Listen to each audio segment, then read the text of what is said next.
Welcome to Head On Shaw TV. I'm your host, Ian Holmes, getting into the issues that really matter around mid-Vancouver Island, and today examining local amateur sport and the business behind it.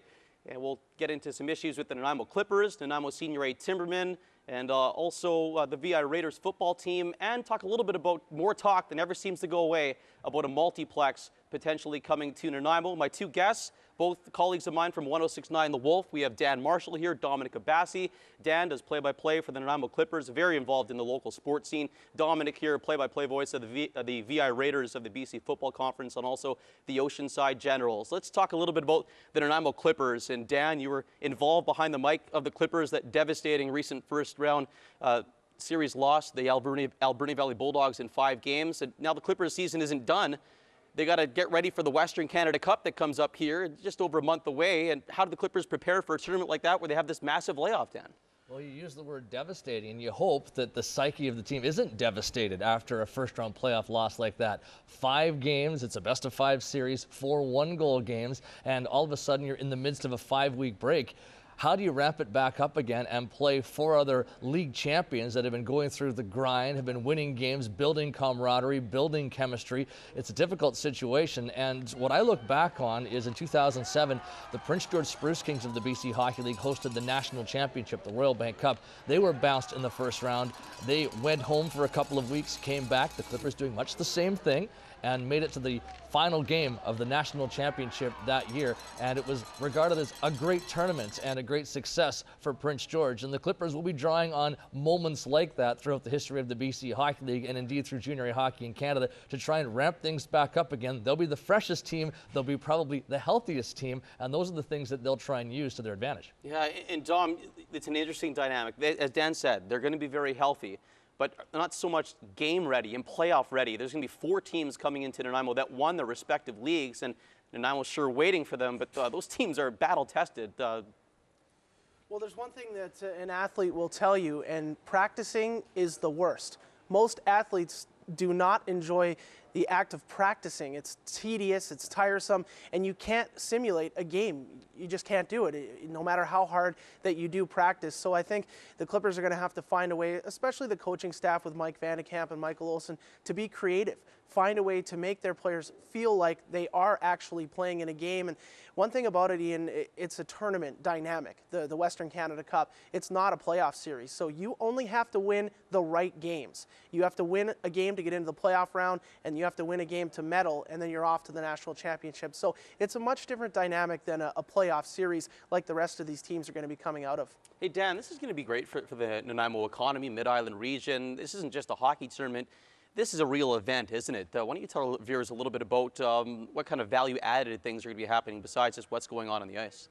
Well, there's going to be so many people from across Western Canada coming as fans of the 4 provincial championship teams, as parents, as friends. And so you're looking at a boost in the hotel sector. You've got hotel partners on board for the teams themselves, and that's also going to have the spin-off of people coming into town as different leagues crown their champions and people make plans to come to Nanaimo. There's the restaurants, and again, many restaurants have partnered with this tournament to feed players, and those same restaurants will be feeding parents that come in, dignitaries from around the junior A world in Canada. So there's 2 sectors you look at right away and say, okay, well, you're going to see that boost when it comes to hotels in the city. You're going to see that boost when it comes to restaurants in the city. Aside from that, it's profile for sure. It's getting the name Nanaimo out there. It's the way that different partners that will obviously team up with this tournament will get the name of Nanaimo out there. There is hopefully a tourism spin-off, a name recognition spin-off that comes from this as well. But I think really the things that I pointed to will be the big ones, the hockey community, hotels and restaurants for that 10-day period. Yeah, I think for the business sector in town, I mean, this is just gravy. Bringing people in late April,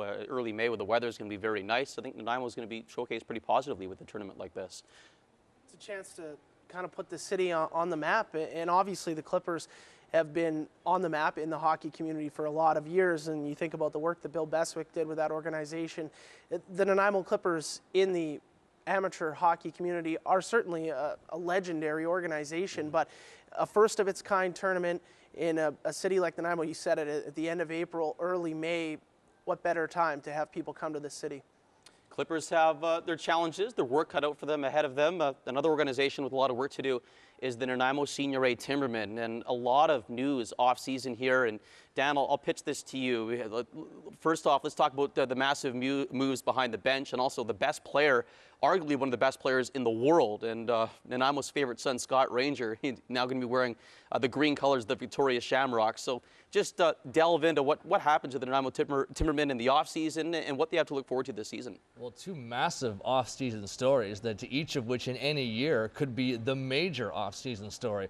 You have Art Webster, the outgoing coach, Caleb Toth, a former standout player, coming in behind the bench, and we'll look at that. First of all, Art did a very good job in Nanaimo, but what he could not do is get that team into the playoffs. It's been a grind. One playoff appearance since they came back into being in 2005, and they couldn't, even with the likes of a Scott Ranger, a Corey Conway, Caleb Toth, a part-time player at the end of his career, they couldn't make that final push to become a playoff team. And I think there was some frustration on Art's side about not being able to make that step, certainly from the Timberman side about having him not be able to take that step. And he's a Victoria guy too. There was a lot of tough trips for Art to come up and be the Timberman's head coach in Nanaimo, not just for road games, but for home games too. So logistically, I don't know if it was the perfect fit. And when you look at what the Timbermen were not able to do, I wasn't surprised that that happened.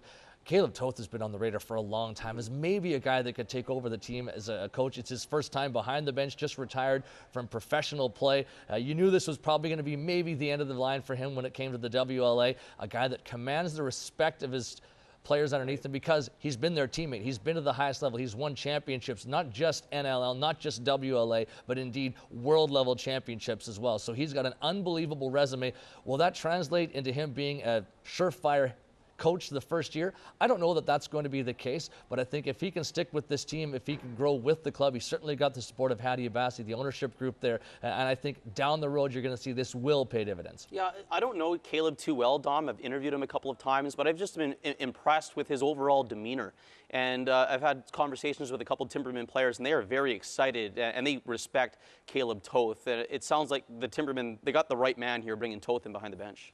He's a professional. That's really all you can say about him. I mean, he's been there, done that, like Dan alluded to, and I think that you can't put enough stress on the fact that the players respect what he's saying.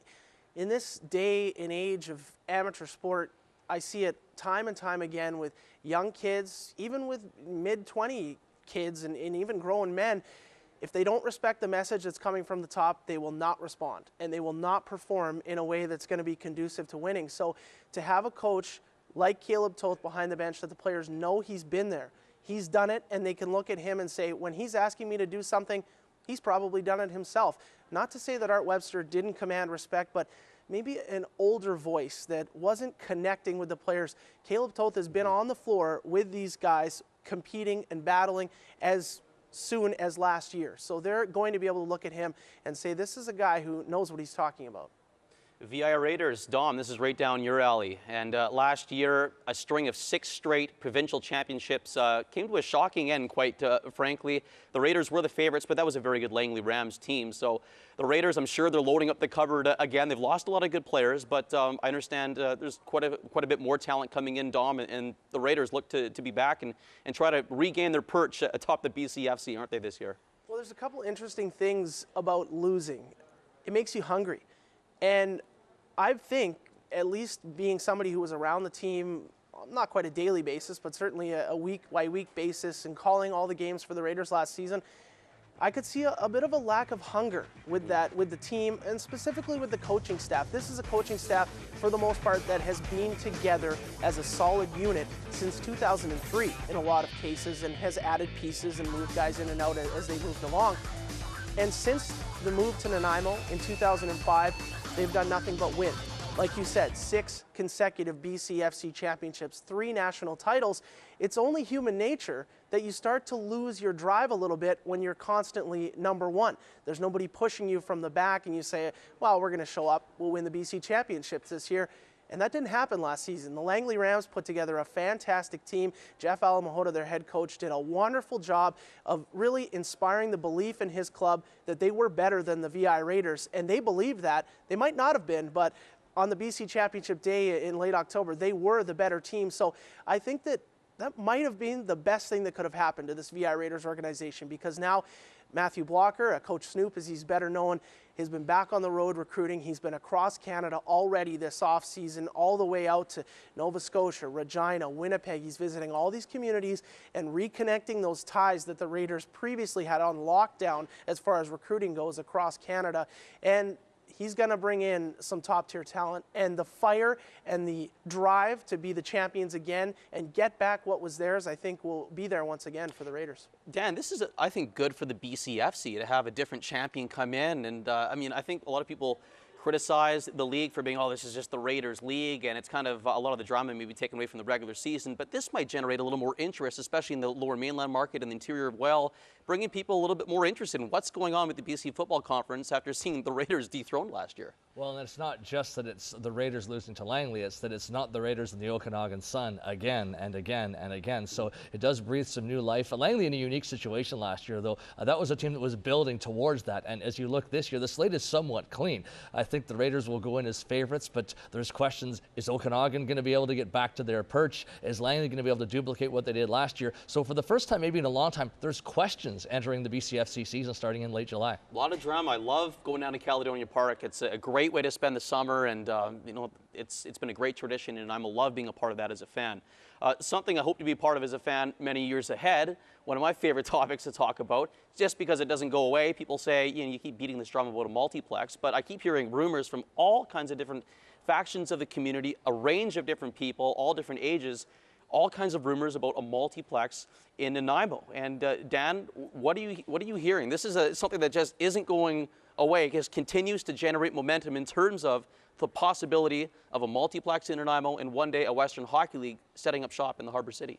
There's so many different rumors out there. You can go to the location of where a multiplex would be. There's been talk, oh, maybe it's somewhere down on the Howard Johnson property. Maybe that parcel of land that was recently bought by the city back in December. Maybe there's a spot where a multiplex could be. Then there's talk about who's going to be involved. Perhaps the city is going to be a partner. Maybe it's going to be completely private. Maybe there's going to be some kind of a partnership within that. There's all these different factions. There's talk about the Western Hockey League really wants a second team on Vancouver Island because the travel is murder for so many teams that have that one-off and the forced overnight stay in Victoria. And then you have just the market size that's tantalizing. So many people in the Nanaimo surrounding area. You're talking about over 100,000 if you're really taking the trading area into impact, and you're looking at the 80, 90,000 people within Nanaimo itself. It's a very attractive place, not just for the hockey, and we've talked about this privately, Ian, but for concerts as well. And you look at the list at the Save On Food Center in Victoria of some of the acts, some of the events that are happening there. It would be a great thing for the city of Nanaimo, and certainly you would think that they could attract not just a Western Hockey League team, but some high-level acts and really put the community on the map, so to speak, when it comes to those large-scale events. Yeah, go ahead, Don. Sorry, I mean, you talk about beating the drum on this. I'm glad you are, because somebody has to. Because Nanaimo needs to make a choice. Which direction does this community want to go? We're pushing the limits of 100,000 people now in the city, as Dan said.